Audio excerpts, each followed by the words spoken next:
So welcome everybody. We're very pleased to see the kind of interest in this project, but a little bit bemused in a way, because we're trying to look at a kind of history of migration studies. I suppose it's over the last 50 years, effectively, when you think about it, from the late 70s, nearly 50 years, 40 something years.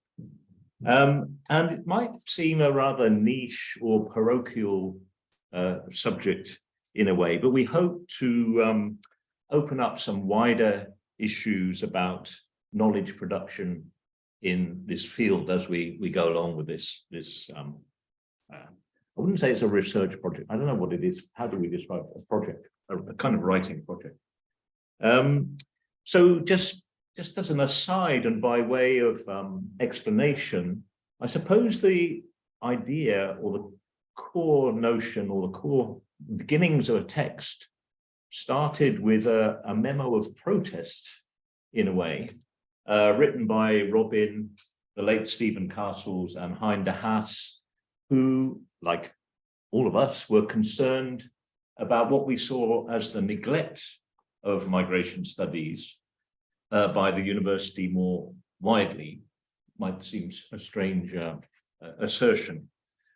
Or at least its unwillingness to put the field on a more sound footing by having more permanent positions, stopping the reliance on fixed-term, short-term employment contracts, and so on. And in that regard, of course, that is still very much the case. Oxford is still one of the worst offenders, and I've been delighted to see in the last few days this news that a couple of brave women in creative writing in the university on 0 hours contracts are going to sue the university for what they call the Uberization or the gig economy of the university. So it'll be very interesting to see how that turns out, and I certainly support them, and I urge you to support them. I think the union is supporting them as well.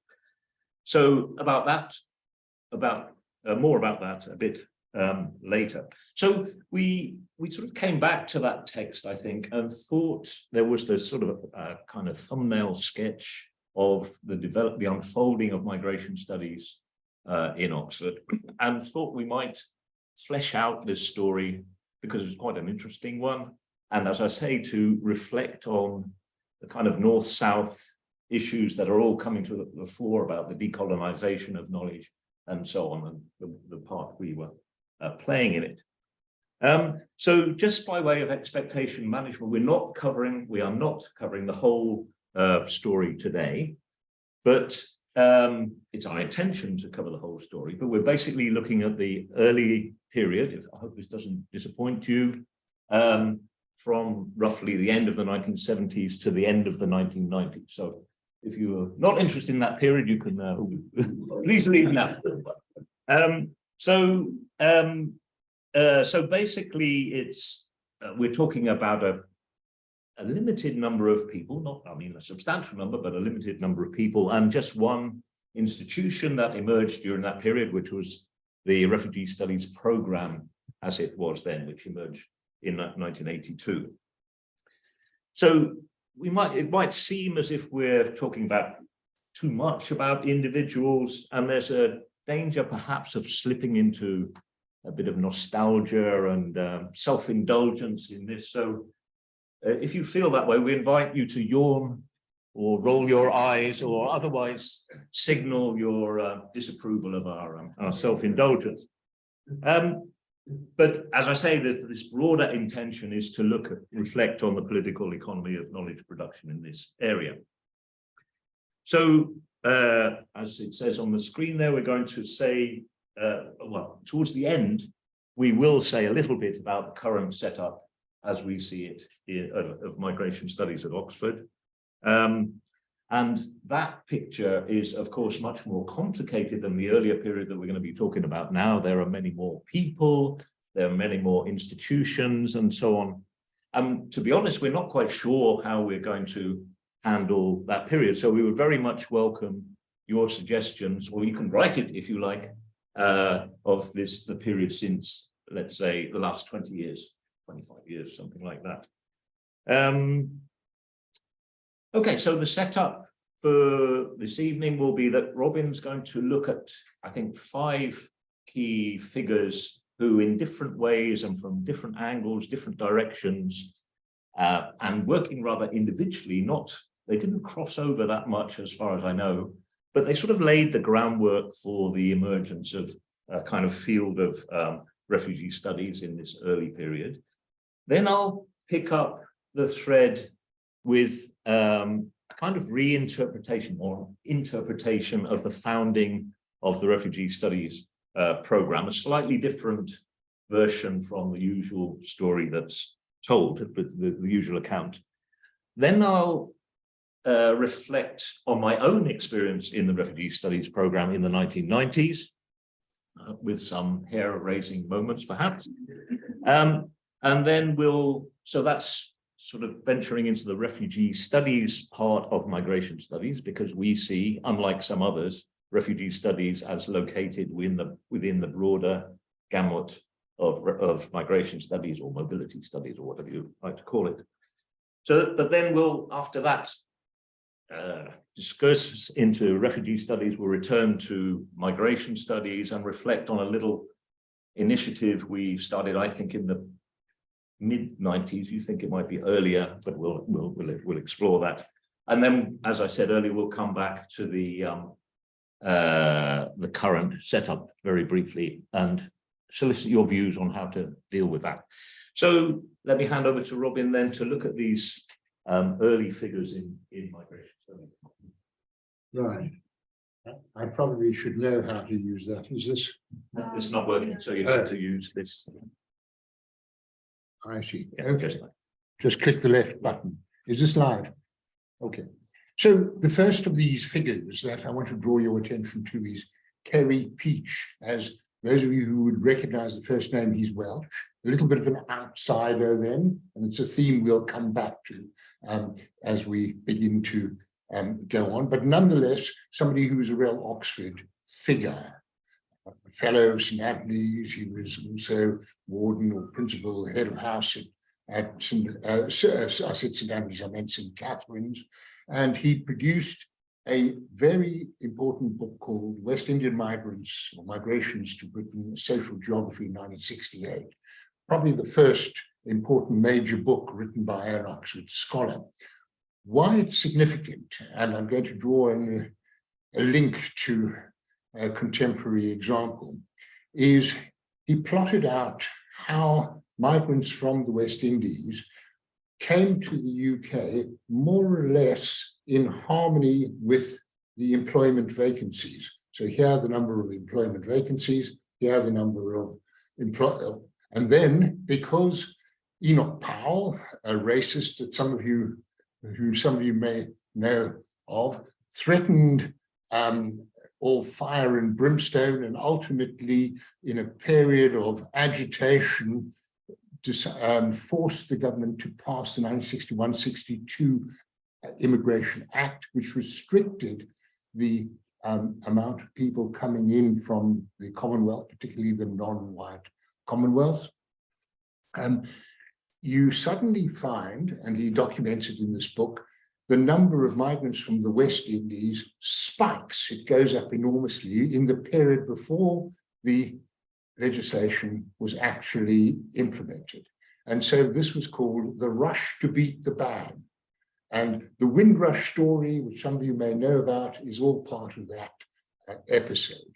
But to draw another more contemporary example, why is it that we suddenly have seen a spike of people coming across the channel from Calais because of the threat of Rwanda, which then leads people to say, I better get in before this policy actually happens. So in a funny, perverse kind of way, the people who wish for immigration restrictions often trigger higher levels of immigration. So that very nicely described over there. And he also was a social geographer who was also quantitative and did the first major studies of the ways in which settlement occurred in in Britain, again anticipating, for those of you who've read the preliminary analyses of the 2021 census in Britain, the results which were quite moderately encouraging, that the level of segregation, depends of course on the unit, the level of segregation in Britain is lower than a number of comparable countries, especially in the US. In other words, there's much more overlap in schools and neighborhoods, which I suppose is a good thing. So the next person, René Hirschen, somebody who never actually worked at Oxford, wrote a DPhil at Oxford, and was South African, like I am by birth, but she made a very interesting cultural leap towards Greece, learned Greek, married a Greek guy, and did her major work on Asia Minor and on the Aegean, looking particularly at population exchanges, and she's often credited with the first refugee studies what shall we say, body of work, and indeed somebody who's often identified as the refugee studies, founder of refugee studies in Oxford, namely Barbara Harrell-Bond, credited her publicly by saying, you did refugee studies before anybody else did refugee studies. She's still around, and unfortunately not here tonight. The third figure is a man called Colin Clark, who worked with Kerry Peach. They were both social geographers. He worked on the Caribbean, and he also is around, but not with us tonight. And he was particularly interested in looking at how ideas of pluralism, which had started off in Indonesia, Dutch Indonesia, and had then come to the Caribbean, and then were re-imported to Britain, around the expression pluralism or a plural society. And so this transposition from the Caribbean to the UK was an important role played by Clark, but he also, with Kerry Peach and Stephen Vertevec, who was the student at the time, produced the second important compilation of South Asians overseas in a series of books that, in fact, I edited from Warwick at the time. Then this person who worked quite independently, Clyde Mitchell, very important figure, and one who's been rediscovered. He is the pioneer of social network analysis. And he basically got his ideas from a fairly exotic location, namely, or exotic, I suppose, to some of us, not to the people who live there, namely the Copperbelt mines in northern and southern Rhodesia, as they were then called, what we would now call Zambia and Zimbabwe.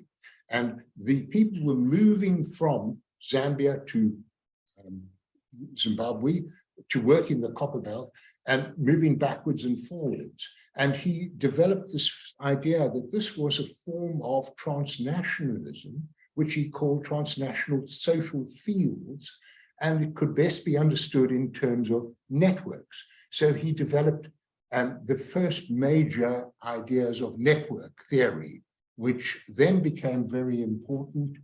Founding members, you see there, for the International Network of Social Network Analysis. And just 2 years or 3 years ago, the University of Manchester, where he worked before he came to Nuffield College, Oxford, founded a new centre in his name, the Mitchell Centre for Social Network Analysis. So I also want to just make one more connection, which may be of interest to you, namely that he was the co-supervisor of Stephen Vertevec and the supervisor of Alistair Rogers, beg your pardon, Alistair Roger, at Nuffield. And when those two and myself sat together in a cafe in Summertown and decided we'd like to start a new journal, we called the journal Global Networks. And it married two themes: the network analysis of Clyde Mitchell with the first volume of Manuel Castell's Information Age, which is called The Rise of Network Society. And we called it Global Networks. And that's a journal that's been going now for 23 years. It doesn't only publish on migration, but it has a lot of migration themes on it. And then somebody who people may not know about, but in some ways is the most influential of all Oxford scholars on migration, namely David Cohen, who is again with us, but not here tonight. He is a demographer, and he is known to be, in political terms, on the right of the spectrum. And moreover, he moved, although his work is, as it were, based on very careful data analysis and very careful use of numbers, he is one of the people who sent a strong signal that in certain areas of the country, the majority would become a minority. And this was for him a matter for concern, for cultural reasons, political reasons, economic reasons, and other reasons. And so he co-founded something called Migration Watch, which is a body that has influenced migration policy in the UK in a restrictive direction. Okay, I will say no more than that. Okay, yeah. So I think that's probably where I stop. Okay. Unless you wanted to say something about the outside. Well, I'm okay. I'll come back to it. All right. Okay, so it looks like we have people's heads an awful lot, as I sort of warned at the beginning, but we're kind of moving to a different kind of angle in a way. But another key figure, Barbara Harrell-Bond, and the usual foundational myth, foundational story of the refugee studies program as it was then, was that it was established by the determination of this charismatic figure, Barbara Harrell-Bond, in 1982, and broadly speaking, that is the case. But if you delve a little bit more into the story, it becomes a rather slightly more interesting and more instructive story, that you can make a case that it points to a more global southern, I don't like this term, but I'm going to use it as a shorthand, the global southern origin of the notion of refugee studies and of the idea of creating an institution to look at, to pursue refugee studies. And this was actually kind of acknowledged by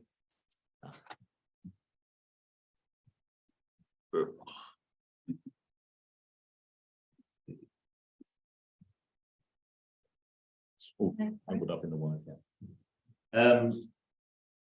You can see from the quote here just this dilemma of where a refugee studies center should be located. And I'll come back to this in a moment. So the story resonates, I think, with current concerns about the decolonization of knowledge, in a way, about refugees and migrants in this case, and the critique of the near monopoly until relatively recently, let's say the last 10, 15 years, perhaps. I don't know what Lauren would how he would date that. The near monopoly of the production of knowledge on migration and refugees in the global north. So I can use that term. And this point actually was made long ago, or back in 1998, by an Indian scholar called Bhupinder Chimney, who made precisely this point, that the institutions that were studying refugees and migrants, all the major journals and so on, were located in the global north, and why should this be the case? And it should not be the case. So, so you can see here that Barbara, as she said, resisted the idea of having the centre in Oxford, but would have preferred the such a centre to be located in or near the countries that hosted or were affected by refugees, most affected by refugees. But when you go into it a bit further, one figure who comes up, sorry.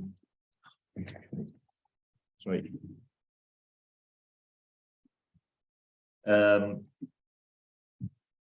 get there in the end. Just use this. Oh yeah, I'll use this. Yeah.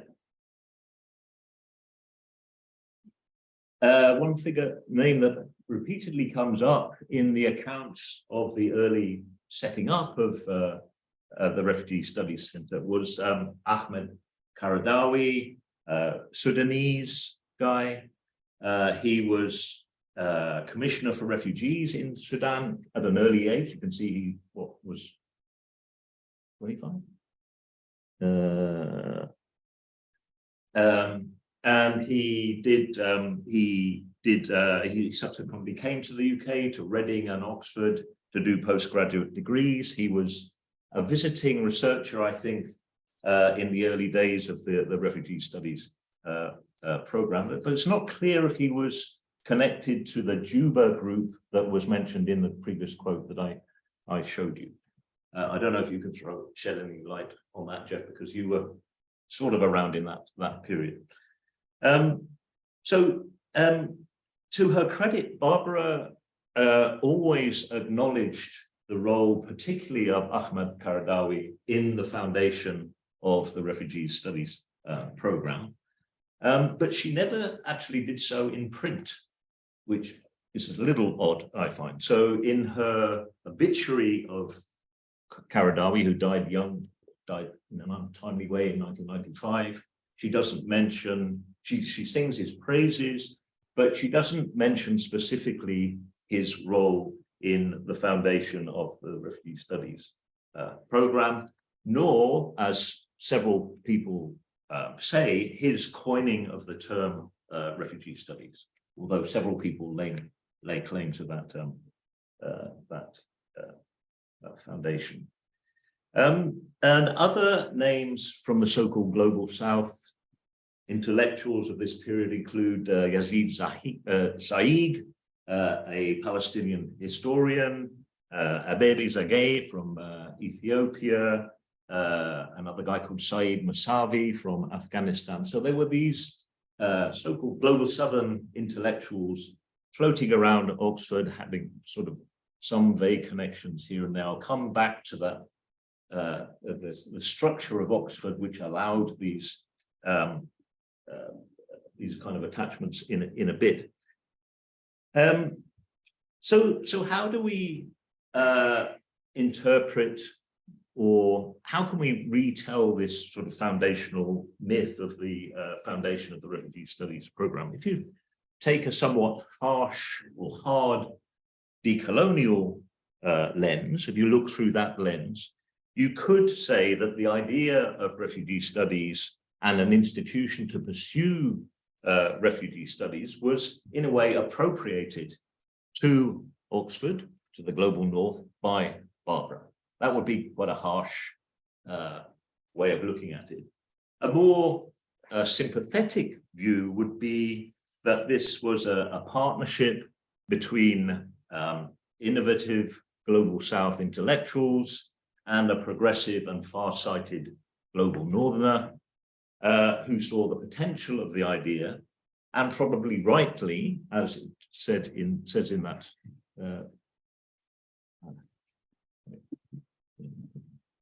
as it says in this quote, that locating the centre in Oxford would give it the necessary heft, gravitas, and so on to let the field of study take off.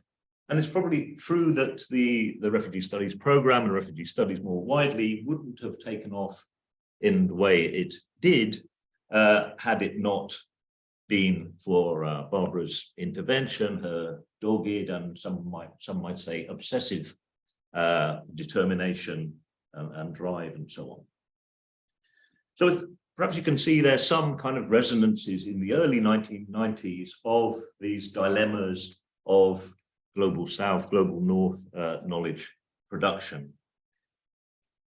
So let me fast forward a few years to 1990, when I was appointed to a one-year fellowship at the Refugee Studies program.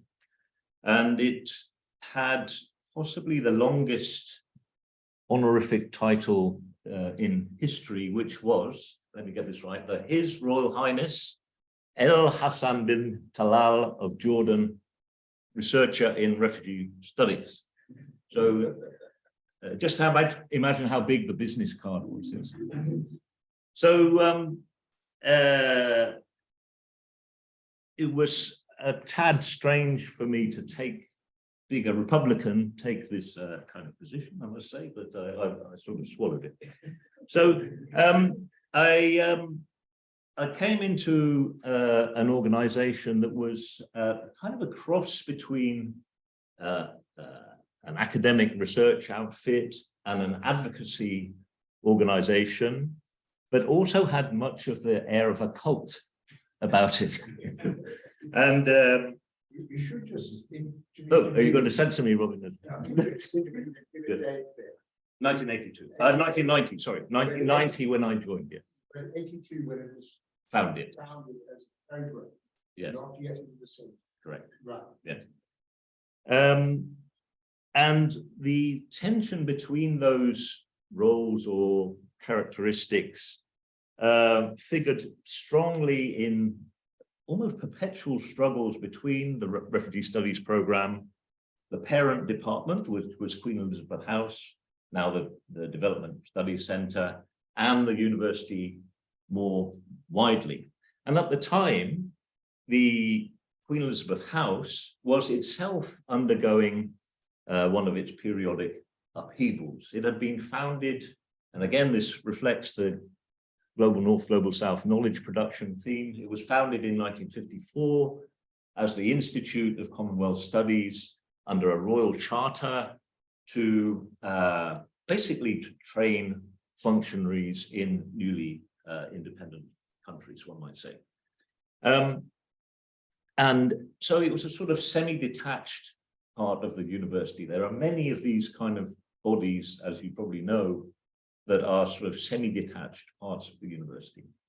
So, and it took so in the 1980s, it was in one of these periodic bouts of upheaval. This is Queen Elizabeth House I'm talking about now, where it was trying to consolidate itself, find its identity and so on. And it was not until, I didn't realize this, until 2004, I think, that it formally became a department of the university.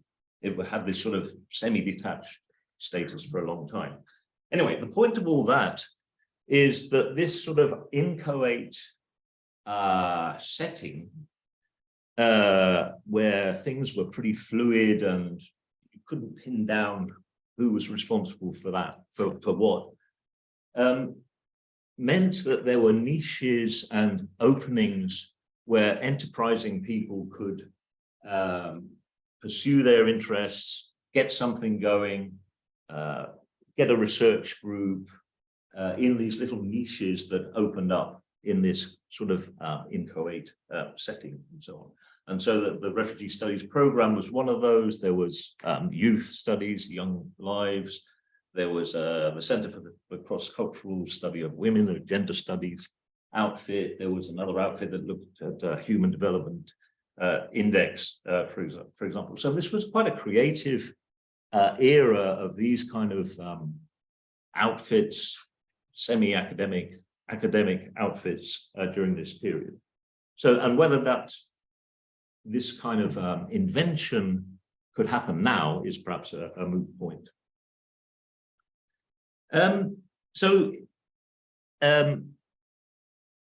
Accelerating, to the 1990s, by that time there was this constant war of attrition over the right balance, and this is another theme that has shot through the whole story, the right balance between so-called academic research and advocacy or practitioner-oriented stuff.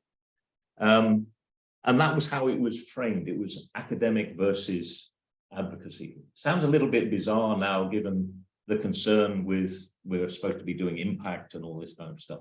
But that was how it was framed at that point. And so, can I do this without? So there was this sort of war. It wasn't kind of a war between the Refugee Studies program, which was located in premises outside the distinct from Queen Elizabeth House main building, and was referred to as this anarchist commune across the road in some ways. So there was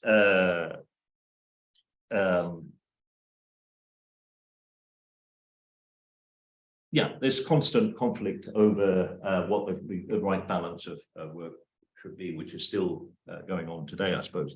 In the end, I suppose the more academic side won out, and the RSP eventually became the Refugee Studies Centre, and eventually what it has become today. But along the way, I think that some kind of spark or frisson was lost. Barbara stepped down as director. She was at retirement age by that time. Some might say she was forcibly retired. And she then moved and spent actually a longer part of her career in countries of the Global South, helping to set up refugee studies outfits there in Cairo, in Uganda, in Kenya, and so on. And so actually you can say she kind of fulfilled the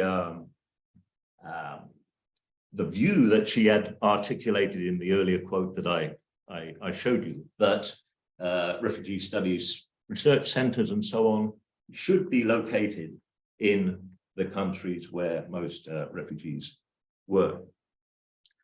So another aspect of all this is the story, I think, illustrates, and it'll be interesting to hear what some of the Lauren and others think of this. The story, to me, is a kind of prime example of what is both good about the university and what is bad or frustrating or not so good about the university. So on the one hand, the university was, I'm not sure it still is, tolerant enough and loose enough to allow, or at least tolerate, these new initiatives to arise, like the Refugee Studies program in the early 80s and so on, where a kind of entrepreneur, someone with a lot of energy, panache, and so on, could develop a new idea, develop a new center of gravity, attract people, and so on, a new center of gravity of knowledge production, if you like. So that's the good side of it. On the less good side of it is that it's very much a sink or swim scenario. So if the university is not so inclined, it won't support such ventures. And it operates in a sort of classic hands-off way, in that it rarely shuts down these initiatives, but it kills them by neglect or indifference. And I think quite a number of us can attest to that. So when push comes to shove, unless you're generating money, typically through a degree, then your days are numbered, as a number of institutions have found, including some that we've been involved in. So that leads us to what? Do we want to say a little bit about this? Yeah. Okay, so this is, so there are two institutions that predate the formal beginnings of institutional development. The first is the Refugee Studies program, and the second is this rather strange outfit, which was even less part of the university, called the Odyssey Club. And it was named, of course, after the Homer's book, The Odyssey. And it would start its proceedings. It was a supper club of anybody who was in Oxford, including colleagues at Oxford Brookes, and anybody who could get to Oxford, including Jeff Crisp, who I'll talk about in a second, who would join us, and we would basically create a sort of a loose, informal network, starting off each meeting with reading from the Odyssey as a kind of little ritual. And then we'd start gossiping and talking and planning, and sometimes bad-mouthing people, sometimes embracing people and saying, well, how helpful they were or how helpless they were. And this was actually quite a good way of crystallizing people. And Jeff, who's with us tonight, I'm glad to say, was working in Geneva at the time for the UNHCR, and he both joined us in Oxford, I think on a few occasions, and also established a branch of the Odyssey Club in Geneva. So we had gone international. So this is now the context. Do you want to say something about this? Yeah, just to say, of course, we need to bear in mind that what was going on in the world, away from this minute internecine struggles that were happening in the university, just to bear in mind what was happening in the world in the 90s in particular, from the 90s onwards. Particularly, of course, the disintegration of the Soviet Union. I don't know why it was happening. Which had this knock-on effect of generating both directly and indirectly a whole rash of conflicts, particularly in the first part of the 1990s, I would say. So the Gulf, with the invasion of Kuwait by Saddam, which precipitated a huge out-movement of about 5 million people altogether from different parts of the Middle East as the whole thing got more and more complicated, including a 1.5 million migrant workers who were in the Middle East at the time. The wars in Georgia, Abkhazia, and so on, the Balkans wars, the Rwanda and the Central African wars, all newish conflicts that accompanied the dissolution of the Soviet Union, but also all these ongoing long-running conflicts were in process. So the Horn of Africa, Somalia, Afghanistan, Sri Lanka, which I looked at a bit, Palestine, of course, and so on and so on. And then on top of that, these armed conflicts, these wars generating refugee movements, was, of course, the ravages of neoliberal globalization in the global south, tearing up the social fabric and stimulating migration from places like Ghana, Nigeria, and so on. All this collectively was leading to quite massive upheaval and displacement. And that was the occasioning panic amongst, or apprehension amongst the institutions that were trying to, like UNHCR and so on, that were trying to manage or having to manage this, and panic in European destinations, European places who feared the arrival of more and more refugees. So this was the kind of global background, which of course we have to place this story of the emergence of refugee and migration studies. Right, and I think just to supplement that and go back a little bit, bearing in mind that the post-war period, 45 to the mid-70s, were a period of rapid increase in migration for labor purposes to fuel the post-war period, and then the sudden restriction. So you've got around about the 70s to the 90s, the attempts to try and control labor flows and this punch of new conflicts all over there. So in a sense, these mixed migration flows, which we use that expression now, were already evident there, although we didn't have the label.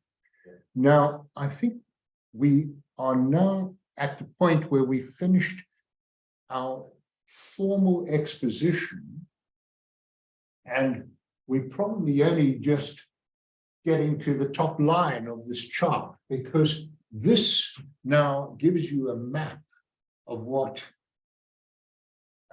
Migration Studies Oxford now looks like. And I'm going to take you through this very rapidly, just to give you a kind of little push, because this is where we want you to come in and say, but can you explain this? So I've heard of that. And can you, and then we'll do this in terms of question and answer.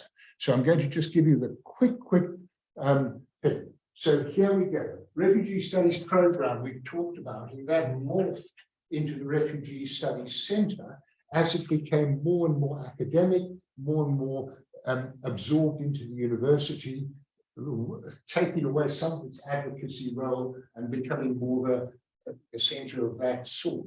It also established a journal of refugee studies in that corner. So if you look on the right, and a new degree in forced migration studies.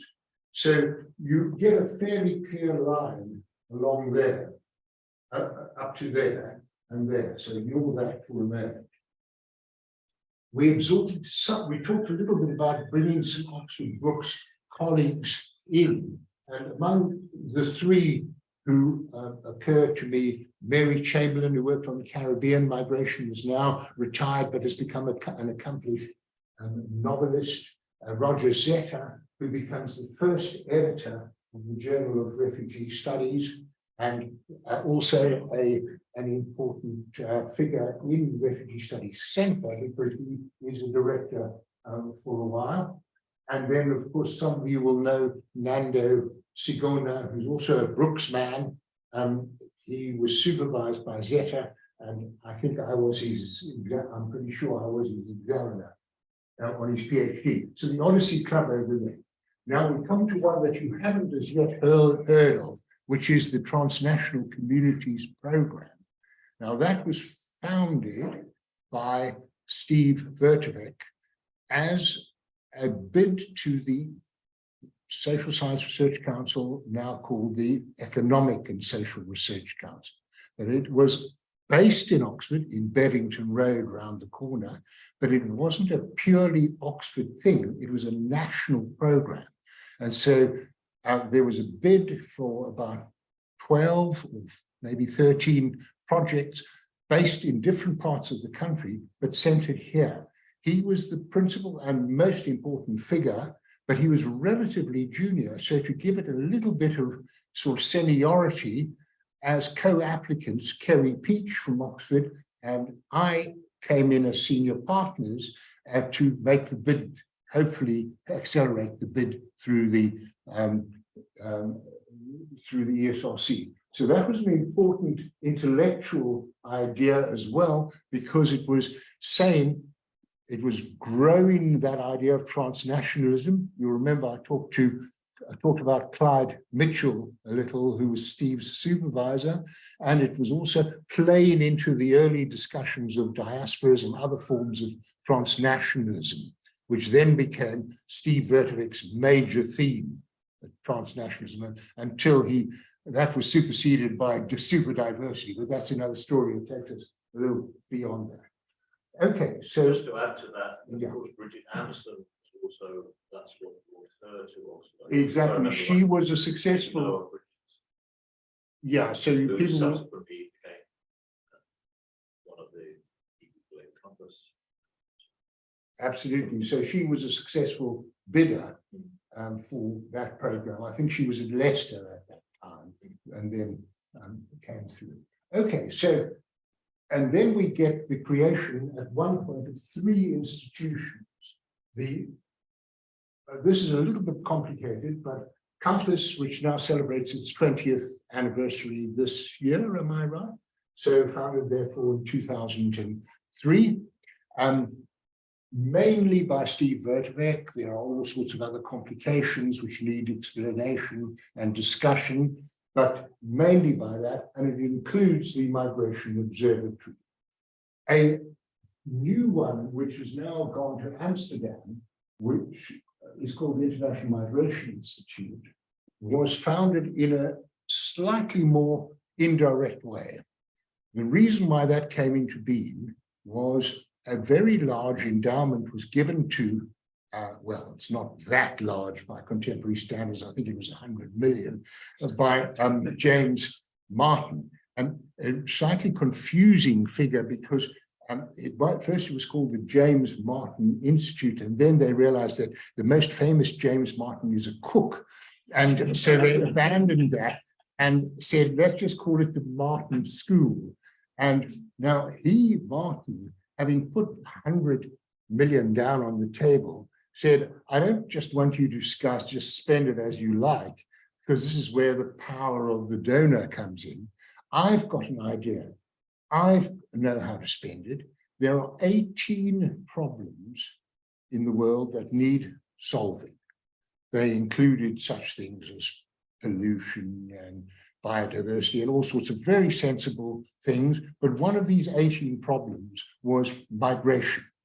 So at which point the one or two people said, but we already have, migration here, migration there. He said, no, I want my own thing. It's one, Martin School, it's got to have its own thing. So Stephen Castles and Stephen Vertebeck, one spelled with a V and the other PH, together put in a bid to create the International Migration Institute.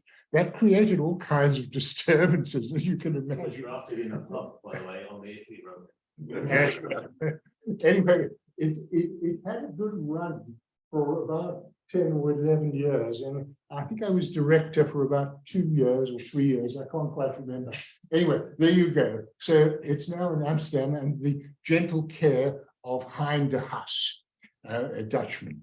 Now, Steve Castle was a very important figure in all of this, because I don't think there's anybody in this room who hasn't read or at least heard of Castles and Miller, or now Castles, Miller and de Haas, the book called The Age of Migration, which was in some ways the book about migration.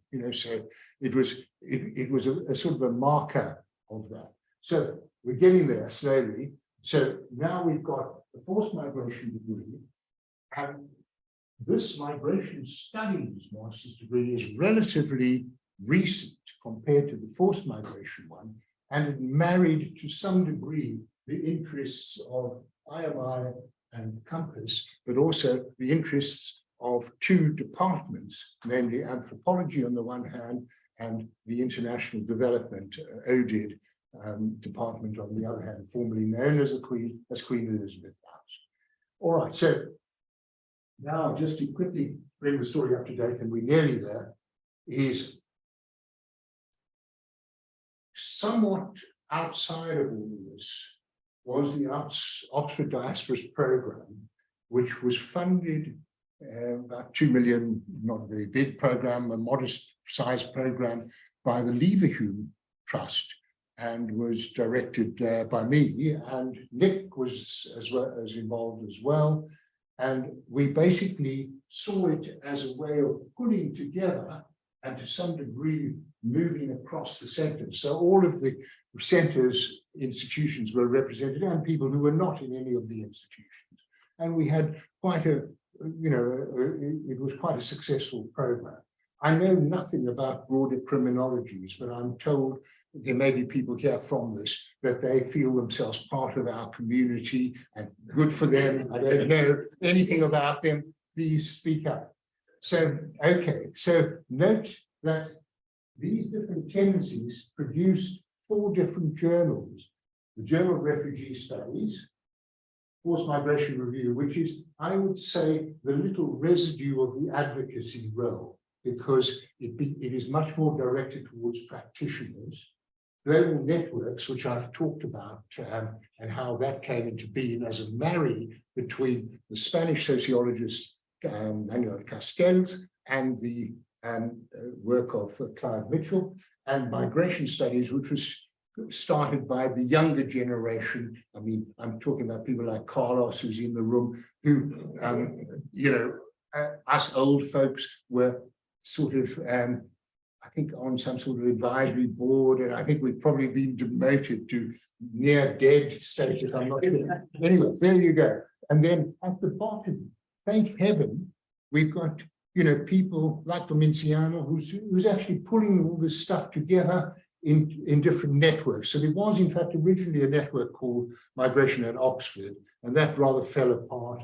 And then the student society called Migration Studies, and now the Migration Mobility Network, which is now called Migration Oxford, shouldn't be a space. Okay, so that's it. So please just ask us about that chart, things that we might have missed from the chart, but how these all link together. Or the earliest one. So please come in. Yes, you were looking interested about border criminology. Are you a border